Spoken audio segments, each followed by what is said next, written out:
Hello. चलो ठीक है, तो हम लोग आज करेंगे पार्ट टू। हम लोग को करना था उसका कैश फ्लो का। और आज हम लोग बात करेंगे ऑपरेटिंग इसका एक्टिविटी के बारे में। ठीक है, तो जैसे मैंने तुम लोग को लास्ट क्लास समझाया था, आई होप कि आज हम लोग का क्लास लैग नहीं करें। ठीक है, तो नेट प्रॉफिट का फिगर हम कहां से उठा रहे हैं, ये बहुत इंपॉर्टेंट होता है। ठीक है, अगर हम लोग को एग्जाम में नेट प्रॉफिट दिया हुआ है from the statement of profit and loss account, okay, तो इसके अंदर में कोई भी अप्रोप्रिएशन के आइटम्स नहीं। इसको तुम ऐसा समझो, क्योंकि ये स्टेटमेंट ऑफ प्रॉफिट और लॉस अकाउंट हम लोग पीएल से लिए हैं। ठीक है, तो इसके अंदर कोई भी ट्रांसफर टू रिजर्व ये सब नहीं होता है। ठीक है, इसके अंदर खाली हम लोग का प्रोविजन फॉर इनकम टैक्स होता है। लेकिन अगर हम लोग ने अपना नेट प्रॉफिट सरप्लस से लिया है, तो सरप्लस का मतलब हमारा, अगर हमने कंपनी अकाउंट के जो बैलेंस शीट होता है शेड्यूल 3, उससे हम लोग काम करते हैं, तो जो सरप्लस होता है उसके अंदर जो लास्ट ईयर का जो सरप्लस होता है और इस ईयर का जो सरप्लस होता है, तो लास्ट ईयर के सरप्लस में वो एड ऑन होता है। ठीक है, तो अपन को डिफरेंस लेना पड़ेगा कि इस साल कितना हुआ। फॉर एग्जाम्पल, अगर लास्ट ईयर 1 लाख था और इस साल 2 लाख है, तो इस साल का सरप्लस कितना होगा? 1 लाख 1 लाख। होगा। वेरी गुड, समझ में आ गई बात। चलो आगे बढ़ते हैं यहाँ पर। अब तुम देखो यहां पर क्या बोल रहा है। ये देखो यहां पर हम लोग को जो यहां पे देखो starting point is surplus that is balance in the statement of profit and loss account. ठीक है, तो इसके अंदर सबसे पहले हम लोग क्या करेंगे? Difference between the closing balance and opening balance लेंगे यहां पर। ठीक है, तो ये हम लोग का सरप्लस आ जाएगा इन द बैलेंस शीट। जो हमारा सरप्लस है उसका फिगर यहां पर आ गया। ठीक है, अब इसमें कुछ आइटम्स होते हैं जो हमको एड बैक करने पड़ेंगे। ठीक है, कौन कौन से आइटम एड बैक करेंगे? ध्यान से सुन लो। Dividend paid during the year. ठीक है, अब ये dividend paid during the year ये तुम लोग को थोड़ा सा तंग करेगा। इसको अभी क्लियरली समझ लो क्या करना है। ठीक है, देखो एक होता है प्रपोज डिविडेंड। ठीक है, प्रपोज डिविडेंड का मतलब क्या होता है? एक कंपनी जब साल भर काम करती है और उसको ऐसा लगता है कि इस साल हम लोग ने अच्छा प्रॉफिट कमाया है, तो वो लोग साल के एंड में एक प्रपोज डिविडेंड देते हैं। प्रपोज का मतलब है कि अभी हम लोग इसको प्रपोज किए हैं। ठीक है, माने सपोज कर लो 2014 में हम लोग का 2024 का हमारा फाइनेंशियल ईयर एंड हो गया। ठीक है, एंड होने के बाद जो कंपनी के डायरेक्टर्स हैं वो लोग बैठते हैं और उनको लगता है कि हमारा 2024 बहुत अच्छा गया है। ठीक है, तो वो लोग बोलते हैं कि हम लोग प्रपोज करते हैं कि हम लोग इस बार इतना डिविडेंड देंगे। ओके, नाउ ये जो इस साल का प्रपोज डिविडेंड है, ये ऑब्वियसली अगले साल पेमेंट होगा ना। इसका जो पेमेंट होगा वो नेक्स्ट ईयर होगा। इस साल 2024 का जो प्रपोज्ड है वो 2024 में तो हो ही नहीं सकता। क्यों नहीं हो सकता? क्योंकि वो तो ईयर एंड के बाद होता है। समझ में आ रही है बात को? तो इसका मतलब ये हो गया कि 2024 का जो प्रपोज डिविडेंड है उसका जो पेमेंट होगा वो 2025 में होगा। Isn't it? Yes sir. ठीक है, यस तो सर। इसका मतलब हो गया 2023 वाला 2024 में होगा, 2024 वाला 2025 में होगा। 2025। है ना? तो इसका मतलब अगर हमको प्रपोज डिविडेंड अगर हमको दिया है, तो जो पिछले बार का प्रपोज डिविडेंड होगा, सपोज करो हम लोग को बोला है हम लोग 2024 का बना रहे हैं और हम लोग को बोल रहा है 2023 का और 2024 का दो प्रपोज डिविडेंड है। ठीक है, तो इस ईयर हम क्या करेंगे? 2023 वाला जो प्रपोज डिविडेंड है उसको हम ऐड करेंगे। अंडरस्टूड? इस बार का नहीं करेंगे, पिछले साल वाला हम ऐड करेंगे। समझ में आ गया बात को? यस समझ में सर। आ रहा है? ओके। ओके, उसके बाद आ रहा है इंटरिम डिविडेंड। हमेशा याद रखो इंटरिम डिविडेंड जो होता है वो हम लोग को 7 दिन के अंदर देना पड़ता है, माने within 7 days we have to pay. तो अगर इस साल का इंटरिम डिविडेंड है वो हमको ऐड बैक करना है। क्यों ऐड बैक करना है? क्योंकि वो हमारा ऑपरेटिंग प्रॉफिट नहीं है ना, वो तो हमारा डिविडेंड जो होता है वो हमारा फाइनेंसिंग एक्टिविटी है। ठीक है, तो जब हम ऑपरेटिंग एक्टिविटी निकाल रहे हैं और उसमें अगर इंटरिम डिविडेंड पेमेंट है तो हम उसको ऐड बैक करेंगे। समझ में आ गया बात को? Yes sir. ये सब लोग ने अपना वीडियो क्यों बंद कर लिया? नया नया ड्रामा चालू हो रहा है सब।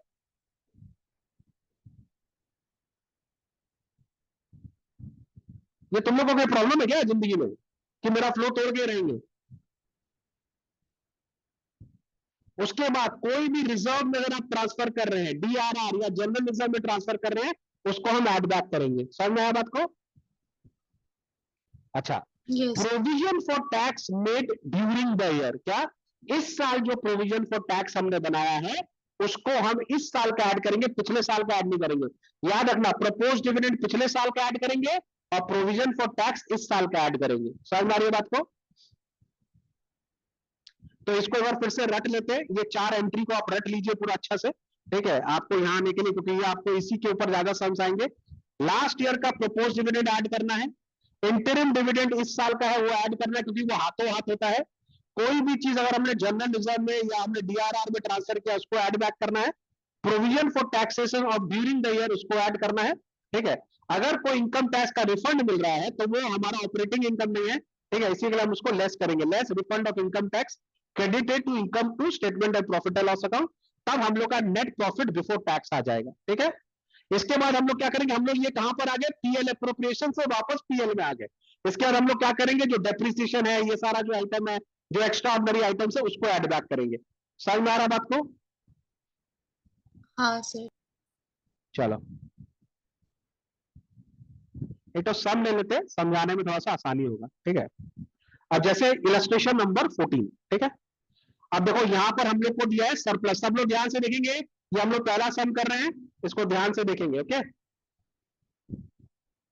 सरप्लस ऑफ बैलेंस शीट, ये हम लोग को कर दिया है, ओपनिंग दिया है और क्लोजिंग दिया हुआ है। ओपनिंग का मतलब हो गया लास्ट ईयर, ठीक है, और क्लोजिंग का मतलब हो गया इस साल का एंड, ठीक है।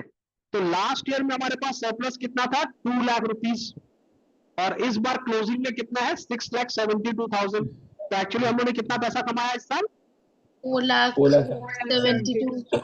बहुत ही बढ़िया, कोई टेंशन नहीं, आप लोग को बिल्कुल सही जा रहे हो आप लोग। आप लोगों ने कितना कमा लिया, 4,72,000 नेट प्रॉफिट हमने कमाया, ठीक है। अब हम एक एक करके आइटम पकड़ते हैं। Transfer to debenture redemption reserve, ये हमने रिजर्व में ट्रांसफर किया है, ठीक है, तो ये हमारा नेट प्रॉफिट में ऐड हो जाएगा, है ना, इसको हम ऐड करेंगे। तो add transfer to debenture redemption reserve, ये ऐड हो गया, ठीक है, देखे। अच्छा ये हम लोग कौन से ईयर का बना रहे हैं, 31 मार्च 2024 का बना रहे हैं, याद रखना ईयर, ठीक है। हाँ। अब ये बोल रहा propose dividend for the previous year, तो प्रीवियस ईयर का क्या इस साल ऐड होगा, यस ऐड होगा। हाँ। प्रीवियस ईयर का इस साल ऐड करेंगे, इस साल का कुछ नहीं करेंगे, इस साल तो अगले साल में जाना है, ठीक है। तो प्रपोज डिविडेंड पिछले साल का हम इस साल पेड करते हैं, इसी के लिए हम इसको ऐड बैक कर देंगे, ठीक है।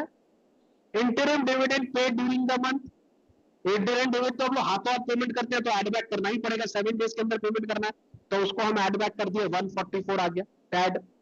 फिर प्रोविजन फॉर टैक्स में ड्यूरिंग द ईयर, वो भी हमको ऐड करना है, तो कितना आ गया, 2 लाख रुपए ऐड हो गया, ठीक है। इनकम फ्रॉम टैक्स हमको अभी नहीं करना है, वो हम बाद में करेंगे। तो हम लोग कहां पर आ जाएंगे, नेट प्रॉफिट बिफोर टैक्स हमको निकालना है, हम लोग यहां पर आ गए, नेट प्रॉफिट बिफोर टैक्स कितना आ गया, 4,72,000 एट 7,24,000, ये आ गया नेट प्रॉफिट बिफोर टैक्स। समझ में आ रही है बात को, कोई problem? No sir. No sir. चलो सेकंड वाला सम करेंगे फटाफट, इलस्ट्रेशन नंबर 15 आप लोग करिए फटाफट, जल्दी से बनाइए। Okay sir. सोल्यूशन मत देखना 1 मिनट के लिए, ठीक है, थोड़ा सा दिमाग खुलना चाहिए। मेरा तुम लोग से पहले क्वेश्चन है, सरप्लस कितना आएगा, बताइए सरप्लस कितना हुआ, बताइए आप। सरप्लस मेरा 3,40,000 है। -2 लाख है ना सर? दोनों का रॉन्ग, तो 3,40,000 है। दोनों का रॉन्ग है। 740। सर हम बता रहे हैं। कितना बोले नंदनी, 740 740 क्यों, सर। 540 -2 लाख तो प्लस हो जाएगा। हैं? हाँ थोड़ा सा लॉजिक समझाइए। माइनस में दिया हुआ है ना 2 लाख, तो मेरे को समझ ही नहीं आया सर। पिछले ब्रैकेट साल में हम दिया 2 हुआ लाख है। माइनस में थे, पिछले साल हम 2 लाख माइनस में थे, और इस साल हम 5,40,000 प्लस में है, ठीक है। तो ऑब्वियसली हमने 7,40,000 रुपया कमाया होगा ना, तभी तो हमने पहले इसको हाँ। इसको पहले मेक ओवर किया, उसके बाद हमारा प्रॉफिट बचा, ठीक है। तो माने इस साल हमने 7,40,000 रुपया कमाया, क्या बात है नंदनी, फ्लूक मारी क्या? नहीं सर पता था, वेरी सबसे गुड, पहले बताया माइनस होगा। ठीक है, चलो ठीक है। अब इसके अंदर प्रपोज डिविडेंड अपन कौन से ईयर का बना रहे हैं, 24 का बना रहे हैं, तो हम लोग को कौन सा ऐड करना है, कौन सा नहीं करना है, 23 का आएगा। 23 लास्ट ईयर। हाँ, तो 2,10,000 ऐड करेंगे, ठीक है। हाँ। अच्छा transfer to workman compensation reserve add करना है क्या, no. Yes sir. Yes, yes sir. कोई भी रिजर्व में डालेंगे वो ऐड करेंगे, 1,50,000 ऐड होगा। और provision for tax during the year add करेंगे कि नहीं करेंगे? नहीं ऐड सर। करेंगे। ऐड करेंगे। ड्यूरिंग होगा the sir. Year provision for tax इस साल का है ये, तो इसको ऐड करेंगे, ठीक है। सर ट्रांसफर सर टू अगर वर्किंग लास्ट ईयर का होता तो नहीं करते ना। नहीं, ठीक है। तो क्या क्या आएगा हम लोग का? 7,40,000 का सरप्लस आ गया, ठीक है।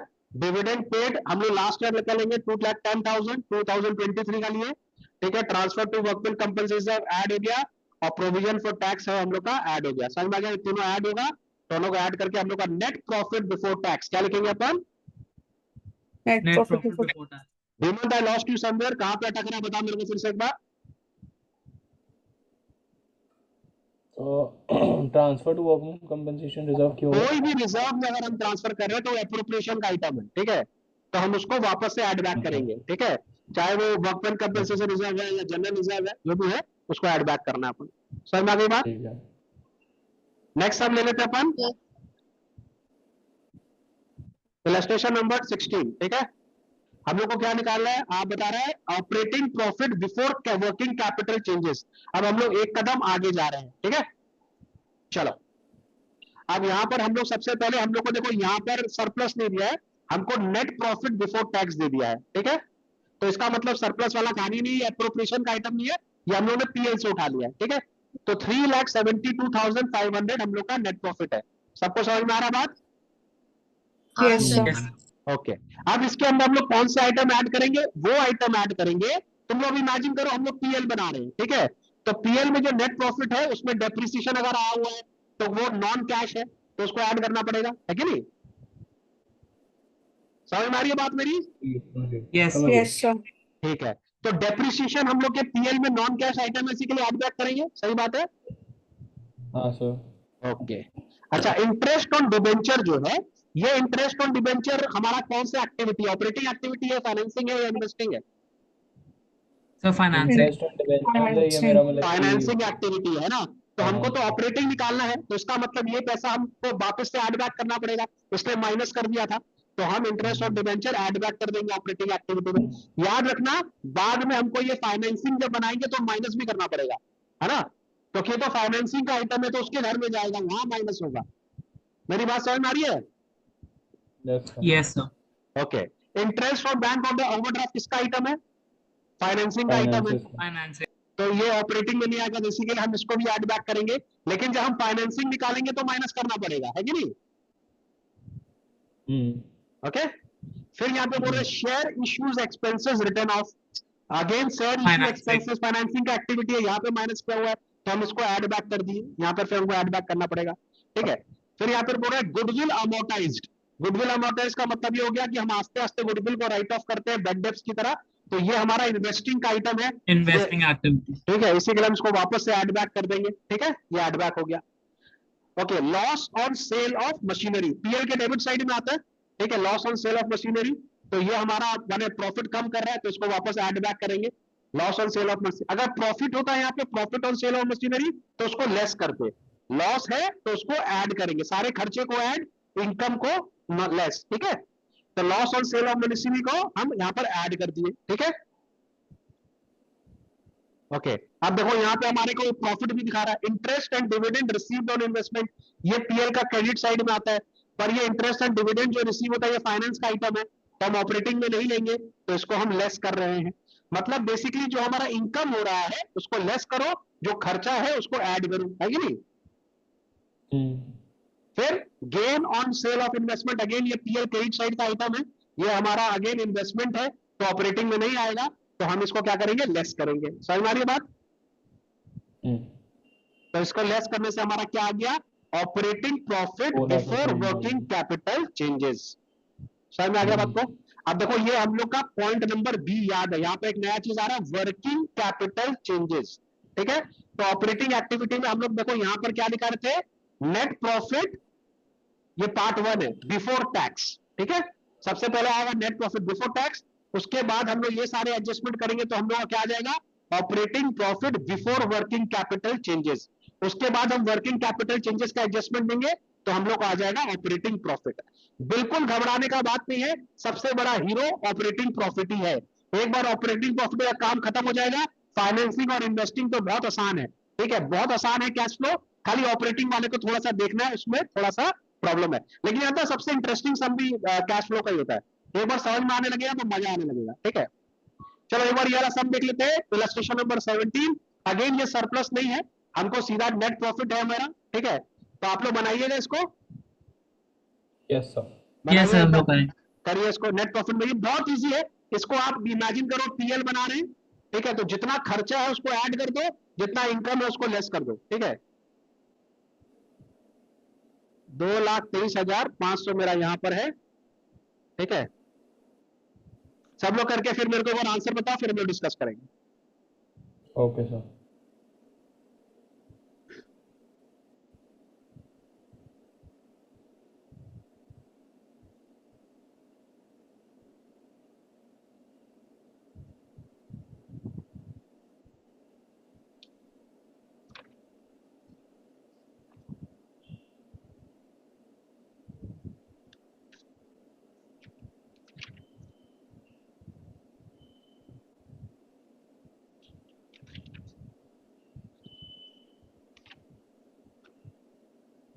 मेरा 2,75,400 आ रहा है। कितना आ रहा है?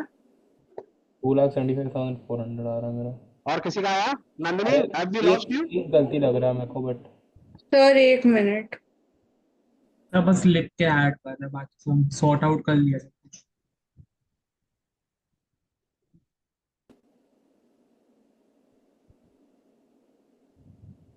हम तो ऐड कर दिया, अब सॉर्ट आउट हम बाद में। और मेरा टोटल ऐड करके आ रहा है 295,200, और फिर हम लोग उससे लेस करेंगे इंटरेस्ट ऑन डिविडेंड वाला और profit on sale on investment, जिसका टोटल है 9,800, 2,75,000। तो आ रहा है 275,400। बेसिकली ये 400। स्टार्टिंग का पांचों ऐड होगा ना, और ये दो हाँ लेस हाँ करना है, हाँ ठीक है। लास्ट का दो करेक्ट ऐड होगा, बाकी लास्ट का दो करेक्ट लेस करेक्ट। करना है, लेस ऊपर का। तो 19,800 लेस करना है, इसको ऐड करना है, तो 42 और 8 हो गया 50, 50 और 9 हो गया 59, 59 और 9 हो गया 68, 68 और 3 हो गया 71, तो ये हो गया 71,000, और 400 और 300 हो गया 700, तो 71,700 ऐड करना है, ठीक है। 2,23,500 में 71,700 ऐड करो और 19,800 लेस करो, आंसर आ जाएगा, है कि नहीं? Yes sir. 71,700, 19,800 हो गया। Nandini, have we lost you? हो गया सर। हो गया। रिद्धि? रिद्धि है नहीं क्लास में। यार उसी को तो पढ़ा रहे थे, वो कहाँ भाग गई? Riddhi, why are you late? Dinner जरूरी नहीं है बेटा, तुम थोड़ा 1 मिनट लेट करी तो मजा तुम्हारा किरकिरा हो गया, लेकिन हम लोग ने रिकॉर्ड किया, कोई टेंशन नहीं है। चलो अब ये सम देखते हैं, ये बड़ा मजा आएगा इसको करने में गाइस, ठीक है। अब ये सम को देखेंगे, ठीक है, और इस सम को जब हम लोग देखेंगे तो एक बार ध्यान रखना, इस बैलेंस शीट के संग इसका जो वर्किंग नोट है ना, ये हम लोग के लिए बहुत इंपॉर्टेंट है, ठीक है। अच्छा, ये सम करने के लिए थोड़ा सा हम लोग को सम देखना भी आना चाहिए, ठीक है। तो पहले हम लोग यहाँ पर देख लेते हैं, हम लोग को बोल रहा है शेयर कैपिटल जो है वो 8 लाख है, लेकिन हमको शेयर कैपिटल से अभी कोई मतलब ही नहीं है, ठीक है। मेरे लिए सबसे बड़ा हीरो यहाँ पर कौन है? अच्छा, हमको निकालना क्या है? Calculate net profit before tax, okay very good. मेरे लिए यहाँ पर सबसे बड़ा हीरो है रिजर्व एंड सरप्लस, ठीक है, नंबर 2, इसको हमको ध्यान देना है, ठीक है। लॉन्ग टर्म बोरिंग से मेरा भी कोई मतलब नहीं है, करंट लायबिलिटी और करंट एसेट से भी अभी मतलब नहीं है, क्योंकि हम वर्किंग कैपिटल चेंजेस अभी नहीं बना रहे हैं, ठीक है। तो मेरा यहाँ पर सबसे बड़ा हीरो है रिजर्व एंड सरप्लस, ठीक है। तो हम वर्किंग नोट नंबर 2 में जाके रिजर्व एंड सरप्लस को थोड़ा सा चेक करते हैं, ठीक है। तो रिजर्व एंड सरप्लस में सबसे पहले मेरे को बता रहा है सरप्लस। पिछले साल मेरे पास 1,10,000 था, इस बार 1,70,000 रुपया है, तो मेरा कितना प्रॉफिट आया? मेरा प्रॉफिट हुआ 60,000 का। 60,000 का प्रॉफिट आया, ठीक है। तो मेरा statement of profit and loss में कितना आ जाएगा? 60,000 का प्रॉफिट, ठीक है। फिर देखो, last year workmen's compensation reserve 2 lakh था, हमने इस साल वर्कमेंस कंपनसेशन रिजर्व 2,50,000 हो गया, माने 50,000 हमने भेजा होगा रिजर्व में, है ना। तो हम इसको वापस से ऐड करेंगे, ठीक है। तो वर्कमेंस कंपनसेशन रिजर्व हम ऐड कर देंगे कितना? 50,000 रुपीज, समझ में आ गया। फिर आते हैं जनरल रिजर्व में, जनरल रिजर्व लास्ट ईयर 2,10,000 था, ठीक है, और इस साल कितना है मेरा 2,75,000, ठीक है। तो हमने कितना रिजर्व क्रिएट किया, सर 65,000 क्रिएट किया, 65 तो 65,000 हमने उसको ऐड कर दिया, ठीक है। यहां पर और भी मेरा एक तो इंपॉर्टेंट नोट दिया हुआ है मेरे को, शायद प्रोविजन फॉर टैक्सेशन का कहीं पर नोट दिया हुआ होगा शायद, बैलेंस शीट में शॉर्ट टर्म बोरोइंग्स में। हाँ, यहां पर हमको दिया है provision, short term provision, provision for tax, ठीक है। तो इस साल का कितना है मेरा प्रोविजन फॉर टैक्स 1,50,000 रुपीज, ठीक है। तो हम यहाँ पर 1,50,000 रुपीज इस साल का प्रोविजन भी ऐड कर देंगे। समझ में आ रही बात सबके? हाँ सर। ठीक है, प्रोविजन फॉर टैक्सेशन कहां पर है मेरा, यहाँ करंट लायबिलिटीज में है, short term provision, provision for tax, ठीक है। इसमें हमको लास्ट ईयर का नहीं इस ईयर का देखना, प्रोविजन फॉर टैक्स इसमें इसको इससे आप कंपेयर मत कर लेना, ये मेरा इस साल का प्रोविजन फॉर टैक्स है 1,50,000, तो इस साल का प्रोविजन फॉर टैक्स हम ऐड करते हैं, ओके। तो यहां से मेरा क्या आ गया, यहां से मेरा आ गया नेट प्रॉफिट बिफोर टैक्स, ठीक है। समझ में आ गई बात सबके? इसके बाद अगर हमको डेप्रिसिएशन वेप्रिसिएशन होता है वो सब ऐड बैक करना पड़ता, फिर हम लोग को वर्किंग कैपिटल चेंजेस करना पड़ेगा, वो हम लोग बाद में करेंगे, ठीक है। चलो एक और सम यहाँ पर आ गया हमारे पास में 19, calculate operating profit before working capital changes, ठीक है। तो इसमें मेरा सबसे बड़ा हीरो आइटम कौन सा है, रिजर्व एंड सरप्लस।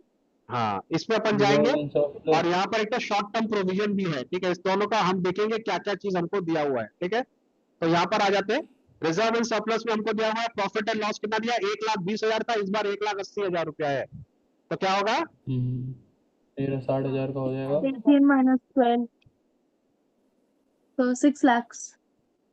6 लाख, 1,20,000 और ये कितना 1,80,000, 60,000 हुआ ना, हाँ ठीक 3,000 सर बाय मिस्टेक। हाँ 60,000 ये हो गया। और एक तो यहाँ पर चेंज किया है, जनरल रिजर्व में चेंज है 50,000, कितना, जनरल रिजर्व काउंट 50,000 50,000, तो कितना हो गया, 50,000, अरे 60,000 ये 50,000 ये, ठीक है। 1 लाख, और लाख प्रोविजन फॉर टैक्स कितना है 1,10,000, तो टोटल मिला के कितना होना चाहिए नेट प्रॉफिट बिफोर टैक्स 2,20,000, ठीक है। तो देखो यहाँ पर इन्होंने डायरेक्टली 2,20,000 प्रॉफिट ये प्रोविजन फॉर टैक्स दे दिया, ठीक है। हाँ सर आ गया।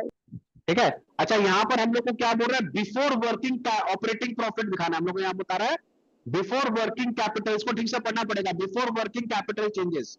तो इसका मतलब हम लोग को इसमें अंदर अभी एक्स्ट्रा ऑर्डिनरी आइटम्स और वो भी ऐड करना है, ठीक है। तो इसमें हमको देखना पड़ेगा नॉन कैश एक्सपेंसेस मेरा कौन कौन सा है,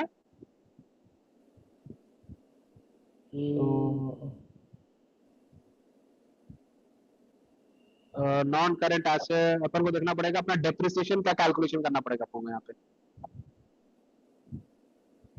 यहाँ पर दिया हुआ ये depreciation for the year ended 31 March is 1,10,000, ठीक है। तो हम लोग यहाँ पर नॉन कैश एक्सपेंसेस ऐड कर देंगे, तो ये आ जाएगा 1,10,000, तो operating profit before working capital changes कितना आ जाएगा 3,30,000। इसके नीचे क्या करना पड़ता है, इसके नीचे हम लोग को वर्किंग कैपिटल चेंजेस दिखाना पड़ता है, ठीक है। अब इसका भी मैं तुम लोग को एक ट्रिक बताता हूं, उससे हम लोग करेंगे, ठीक है। याद रखो जो हमारे करंट एसेट्स होते हैं उसका इनवर्स रिलेशन होगा हमारे कैश फ्लो में, ठीक है। और जो मेरा करंट लायबिलिटी होगा उसका डायरेक्ट इफेक्ट होगा हमारे कैश फ्लो में। एक ट्रिक याद कर लो, करंट एसेट होगा तो इनवर्स, करंट लायबिलिटी होगा तो डायरेक्ट। कहने का मतलब क्या है, अगर मेरा करंट एसेट बढ़ गया तो हम उसको लेस करेंगे, ठीक है। क्या करेंगे, लेस करेंगे। ठीक है। फॉर एग्जांपल हमको बोला लास्ट ईयर मेरा स्टॉक 40,000 था, इस साल मेरा स्टॉक 50,000 है, तो स्टॉक बढ़ गया कि घट गया, बढ़ गया, बढ़ गया। तो हम इसको क्या करेंगे, ऑपरेटिंग चेंजेस में इसको लेस करेंगे, समझ में आ गया, करंट एसेट का इनवर्स करेंगे, ठीक है। सपोज कर लो अगर ये 30,000 हो जाता तो ये घट गया कि बढ़ गया, घट गया। घट गया, तो इसको क्या करेंगे, ऐड कर देंगे, समझ में आ गया। ठीक है, करंट एसेट क्या करेंगे, इनवर्स रिलेशन, ठीक है। और करंट लायबिलिटी क्या करेंगे, डायरेक्ट रिलेशन। अगर मेरा करंट लायबिलिटी बढ़ गया तो क्या करेंगे, ऐड करेंगे। अगर मेरा करंट लायबिलिटी घट गया तो क्या करेंगे, लेस करेंगे। Am I clear? Current liability बढ़ गया तो ऐड कर देंगे, करंट मतलब कि घट गया तो मतलब कि वो करेंगे, लेस कर देंगे। बढ़ गया तो लेस कर बढ़ देंगे। गया तो बढ़ाओ, घट गया तो घटाओ, ठीक है, डायरेक्ट। बढ़ गया बढ़ाओ, घट गया घटाओ। लेकिन करंट एसेट में उल्टा और चलेगा, एसेट जो करंट एसेट में उल्टा हाँ चलेगा, बढ़ गया तो घटाओ, घट गया तो बताओ बढ़ाओ। समझ में आ गया? बढ़ाओ। क्लियर? Yes, sir. यस चलो ये तो सम देख लेते हैं यहाँ पर, ठीक है। यहाँ पर हम लोग को दिया हुआ, अच्छा फिर से हम लोग को सरप्लस दिया हुआ है, वेरी गुड, ठीक है। तो सरप्लस हमको लास्ट ईयर बोला है कितना है, 2023 है, 50,000 रुपया था। इस साल कितना हो गया, 1,80,000 रुपया हो गया, ठीक है। तो कितना होगा मेरा net profit for the year, 30, 1,30,000, ठीक है। 1,30,000. अब यहाँ पर हम लोग को देखो सम क्या बोल रहा है, calculate cash flow from operating activities. Operating activity क्यों बोल रहा है, क्योंकि हम लोग अब इसमें वर्किंग कैपिटल का एडजस्टमेंट भी कर रहे हैं, ठीक है। तो चलो करते हैं। डेटर्स हमारा क्या है, करंट एसेट ही करंट लायबिलिटी है? Current assets. Current liability asset है, तो मतलब कि वो हम लोग का लेस होगा। हाँ, नहीं यहाँ पे लेस उसका होगा, इन्वर्स ऐड रिलेशन होगा। होगा, लेस में होगा, इन्वर्स हाँ रिलेशन होगा, ऐड ठीक है। होगा, ऐड होगा, अब देखो ऐड होगा। 2023 में हमारा डेटर था 50,000, 2024 में डेटर कितना है, 40,000। बढ़ गया कि घट गया? घट Sir, गया बढ़ा से है. ऐड घट गया, बढ़ बढ़ गया, गया. ऐड होगा, ऐड करेंगे माइनस ऐड करेंगे? होगा। ऐड करें। ऐड करेंगे। तो देखो Add डेटर्स, करें. डेटर्स को यहाँ पर ये लोग ने ऐड किया है, ठीक है। अच्छा, बिल्स रिसीवेबल भी हमारा एसेट है। लास्ट ईयर था 10,000, इस साल है 12,500। बढ़ गया कि घट गया? बढ़ा है. तब भाड़ गया से बढ़ लेस गया। करेंगे। इसके लिए लेस Less करेंगे। तो करेंगे. बिल्स रिसीवेबल पे इन्होंने क्या किया है, यहाँ पर लेस किया है 2,500, ठीक है। ये लोग ऊपर नीचे लिख दिया थोड़ा सा, है ना, इन लोग का एक लाइन नीचे चल रहा है। खैर चलो कोई बात नहीं, आगे बढ़े। अब ये हमारा क्या है, क्रेडिटर्स, ये हमारा लायबिलिटी है, ठीक है। इसका रिलेशन डायरेक्ट है, बढ़ गया बढ़ाओ, घट गया घटाओ, ठीक है। घटाओ. घटाओ। तो यहाँ पर 2023 में हमारा ये कितना है, 25,000। इस साल है कितना, 20,000। बढ़ गया कि घट गया? तब घट गया से घटा देंगे। घट गया, घटा इसके लिए देंगे. घटा देंगे, 5,000 रुपया लेस कर दिया, ठीक है। फिर नीचे आ जाते हैं अपन, यहाँ पे बिल्स पेबल 40,000 था, 25,000। घट गया कि बढ़ गया? घट गया, इसलिए घटा तो देंगे। तो घटा दो, कितना, 50,000 घटा दो, ठीक है। 50 चलो तो अक्रूड इनकम भी घटेगा। एक सेकेंड। अब आउटस्टैंडिंग एक्सपेंसेस भी हमारा करंट एसेट में आता है, ठीक है, सॉरी लायबिलिटी में आता है, सॉरी। आउटस्टैंडिंग एक्सपेंस हमारा लायबिलिटी है, ठीक है। तो करंट लायबिलिटी हमारा पिछले साल 800 था, इस बार 1000 है। बढ़ गया कि घट गया? बढ़ गया तो बढ़ा देंगे। बढ़ गया तो बढ़ा देंगे, तो 200 रुपीज यहाँ पर आ गया, ठीक है। अक्रूड इनकम जो है वो क्या होगा हमारा? अक्रूड इनकम हम लोग का सर वो है, एसेट क्या है बोलते तो हैं, इसमें दिखा रहा asset है है, बढ़ तो गया ये तो हम बढ़ लोग गया घटा तो देंगे। घटा देंगे। हाँ, अब अक्रूड इनकम मेरा 6,000 से 7,000 है, तो बढ़ गया तो घटा देंगे। तो अक्रूड घटा इनकम घटा दिए, ठीक है। अब नेट प्रॉफिट में जो ऐड है उसको ऐड कर देंगे, जो लेस है उसको लेस कर देंगे। कितना आ गया, 23,500, ठीक है। अब ये जो प्रॉफिट है ये मेरा ऑपरेटिंग प्रॉफिट आ गया। इसमें हमको सिर्फ एक आइटम माइनस करना है, इनकम टैक्स पेड, ठीक है। तो हमने इस बार कितना इनकम टैक्स पे किया, 16,000 रुपया पे किया है। 16,000। तो इस साल हमने ऑपरेटिंग एक्सपेंसेस से 1,07,000, 1,07,100 का कैश जनरेट किया है। समझ में आ रही है बात को? यस। अब फिर से एक बार थोड़ा सा समरी बताता हूं तुम लोग को। अगर हम लोग जो सबसे पहले इमेजिन करो, जो हम लोग का प्रॉफिट होता है वो हम लोग ने प्रॉफिट एंड लॉस से लिया है कि प्रॉफिट एंड लॉस एप्रोप्रिएशन से लिया है, ठीक है। अगर सरप्लस लिया है तो वो एप्रोप्रिएशन का आइटम है, ठीक है। तो उसमें एप्रोप्रिएशन सारा एड बैक करना पड़ेगा, general reserve, workman compensation reserve. उसमें एक ट्रिक है प्रपोज डिविडेंड वाला। प्रपोज डिविडेंड हमेशा लास्ट ईयर का लेंगे, इस साल का नहीं लेंगे, उसको ऐड करेंगे। इंटरिम डिविडेंड जो होता है वो हम लोग 7 दिन के अंदर पेमेंट करते हैं, इसी के लिए उसको भी ऐड बैक करेंगे, ठीक है। Provision for taxation current year का लेते हैं, उसको टैक्स करेंगे, ठीक है। उसको करने के बाद हमारा एप्रोप्रिएशन वाला कहानी खत्म, हम नेट प्रॉफिट में आ गए, ठीक है। नेट प्रॉफिट बिफोर टैक्स में आ गए, ठीक है, वो पीएल में आ गए। उसके बाद क्या करेंगे, जो हमारे नॉन कैश खर्चे हैं या जो हमारे फाइनेंस के खर्चे हैं या हमारे इन्वेस्टिंग के खर्चे हैं उसको ऐड बैक करेंगे, ठीक है। और जो हमारे फाइनेंस का इनकम है, जो हमारा इन्वेस्टिंग का इनकम है, उसको लेस करेंगे। समझ में आ गई बात को? इसको करने के बाद हम मोटा मोटी किसमें आ गए, अब हमको सिर्फ वर्किंग कैपिटल चेंजेस करना है। वर्किंग कैपिटल चेंजेस माने करंट एसेट करंट लायबिलिटीज है। करंट एसेट जो है इनवर्स रिलेशन है, बढ़ गया घटाओ, घट गया बढ़ाओ, करंट लायबिलिटी जो है डायरेक्ट है, बढ़ गया बढ़ाओ, घट गया घटाओ, समझ में आ गया। करने के बाद हम कहां पहुंच गए, हम पहुंच गए कैश फ्लो पर। अच्छा, इसमें टैक्स पेड हमको पेमेंट करना है, ठीक है।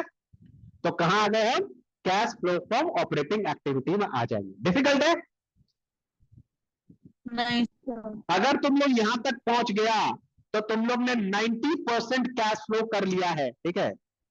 90% थोड़ा ज्यादा हो गया, 70% कैश फ्लो कर लिया है, ठीक है। क्योंकि इसका जो सबसे बड़ा हीरो है ना, वो ऑपरेटिंग ही है, ठीक है।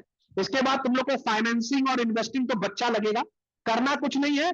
अब देखो, जैसे 1,07,000 हमारा ऑपरेटिंग से आया, फिर हमको कैलकुलेट करना पड़ेगा इन्वेस्टिंग में कितना हमने गेन किया है या लॉस किया है, फाइनेंसिंग में कितना गेन किया है लॉस किया है, तीनों को मिलाकर ऐड कर देंगे, इसके संग ओपनिंग कैश बैलेंस ऐड कर देंगे, मेरा क्लोजिंग कैश बैलेंस, और इसका आंसर सेम आएगा, कैश फ्लो खत्म। समझ में आ गई बात? चलो, इलस्ट्रेशन नंबर 21 क्या मांग रहा है हमसे, cash flow from operating activity, माने इसके अंदर वर्किंग कैपिटल का चेंजेस भी अपन को इंक्लूड करना है। कर लेते हैं। सरप्लस दिया हुआ है, सरप्लस 2023 में 12 लाख था, 24 में घट गया, तो क्या हुआ हमारा नेट प्रॉफिट, क्या आएगा, प्रॉफिट या loss? -1 lakh, -1 1 lakh negative 1 lakh. Very good, चलो बहुत बढ़िया भाई, भाई लोग आप लोग सही जा रहे हो। अब हमको करना है working capital changes, current asset, current liabilities, current asset inverse, current liability direct, direct. Trade receivable debtors, पिछले साल था 5,90,000, इस साल था 4,50,000, घट गया कि बढ़ गया? बड़ा है तो हम लोग लेस कर देंगे। बड़ा है तो हम लोग लेस कर देंगे। बड़ा है कि घटा है ये? घट गया यार। 140 बढ़ेगा, 140 इसलिए बढ़ेगा, add मतलब करें। ये उसमें बढ़ेगा, कैश फ्लो में साथ में बढ़ेगा। ऐड हो जाएगा। अरे तो घट गया, वृद्धि तेरी तो हट। सर 140,000 को ऐड करेंगे। हाँ, 5,90,000 था, ये 140,000 को घट ऐड गया करना है तो है। ऐड करेंगे, ठीक है। चलो, आउटस्टैंडिंग रेंट हमारा लायबिलिटी है, पहले 42,000 था, इस बार 24,000 है, घट गया तो क्या करेंगे? 24,000 मेरा सर मतलब घट घट गया गया तो तो घटा घटा देंगे। देंगे, हाँ, 18,000 घटेगा तो माइनस घटा कर देंगे, देंगे। ठीक है। डायरेक्ट है। हाँ, 18,000 घटा देंगे, ठीक है। गुडविल, 18,000। गुडविल जो है विलास ये, आप यहाँ पे ध्यान देना, ठीक है। गुडविल जो है यहाँ पर एक्चुअली ये हमारा वर्किंग कैपिटल का आइटम ही नहीं है, इन्वेस्टिंग का आइटम है, ठीक है। हाँ, ओके, तो ये 76,000 था, अब 80,000 हुआ है, माने हमने और गुडविल परचेस किया है, तो ये हमारा वर्किंग कैपिटल का आइटम ही नहीं है, तो अपन इसको इन्वेस्टिंग में देखेंगे, ठीक है। अभी अपन को देखना ही नहीं, ठीक है। चलो, अब आ जाते हैं प्रीपेड इंश्योरेंस, ये हमारा करंट एसेट है ना, प्रीपेड माने एसेट। तो 4,000 था, 8,000 हो गया, बढ़ गया कि घट गया? बढ़ गया, तो क्या करेंगे? बढ़ बढ़ गया गया, तो इसलिए इसको लेस हटा करेंगे। देंगे। बता इसके लिए देंगे लेस कर देंगे, वेरी गुड। अब आ जाते हैं करंट इन्वेस्टमेंट्स, ठीक है। अच्छा, करंट इन्वेस्टमेंट जो है ये भी बड़ा हमारा, है तो लेस करेंगे। हाँ, ये बेटा करंट इन्वेस्टमेंट है। करंट इन्वेस्टमेंट क्या होता है इन्वेस्टिंग हमारा? ये तो हाँ, करंट इन्वेस्टमेंट हम लोग का तो इन्वेस्टमेंट किसमें, फाइनेंसेस होता है। ये किसमें इन्वेस्टिंग हो गया ना ये। नहीं, करंट इन्वेस्टमेंट्स किसमें आता है अपना? Finances, cash and cash equivalent में, फाइनेंसेस। अच्छा, अरे यार, है ना। हाँ sorry, cash and cash equivalents में आता है ना, तो ये इसमें नहीं आएगा, हाँ ठीक है। फिर चलो, ये हम लोग को याद रखना, उसमें ऐड करना अपन को, कैश एंड कैश इक्विवेलेंट में ऐड करना, ठीक है। चलो, ट्रेड पेबल्स हमारा लायबिलिटी है, ये सर घट, ट्रेड पेबल्स लेस हो रहे से लेस कर देंगे, लेस होगा, हाँ, 120,000 लेस। ठीक है, लेस होगा तो लेस हो रहा है। ठीक है। तो ये हम लोग का यहाँ पर इसको हम लोग ने कर दिया प्लस माइनस, हम लोग अभी भी लॉस ही आ रहा है 1,02,000, ठीक है। चलो, एक बार फिर से पढ़ लेते हैं यहाँ पर, एक बार नंबर, पॉइंट नंबर 2 या रीड करो, पॉइंट नंबर 3 रीड करो, brothers read point number 2। Yes, sir. Rupees 4,000 have been paid for purchase of fixed assets, that is goodwill. It is not an operating activity, it is an investing activity. Therefore, it does not affect cash flow from operating activity. समझ में आ गया, वो हमारा operating activity है ही नहीं। फिर point number 3 read करो, क्या नाम है Dhimant? Current investments are included in cash equivalents. ध्यान रखना, ये भी हमारा ऑपरेटिंग से रिलेटेड नहीं है। समझ में आ रही है बात?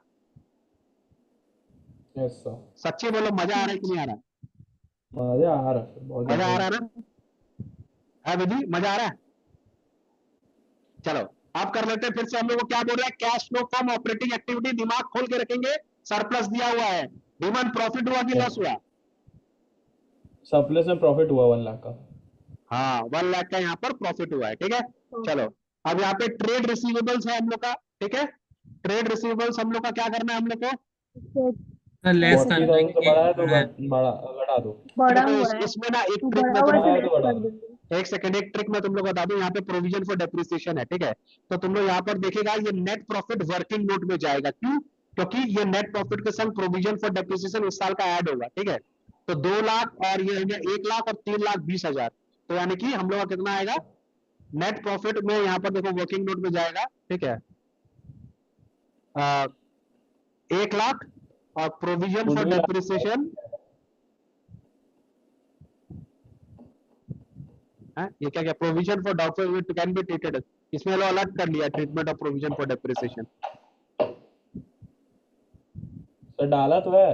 हाँ हाँ सर प्रोविजन, ऐड कर दिया डायरेक्ट। हाँ यहाँ पे लोग ने एक ही अलग बात। अलग कर दिया है इस लोग ने। यहाँ पे 3 लाख से 3,20,000 प्रोविजन तो ऐड क्यों करेगा? यहाँ पे net profit non can expenses है ये। इसको देखो यहाँ पे नोट भी दिया हुआ है, इसको जरा रीड करना।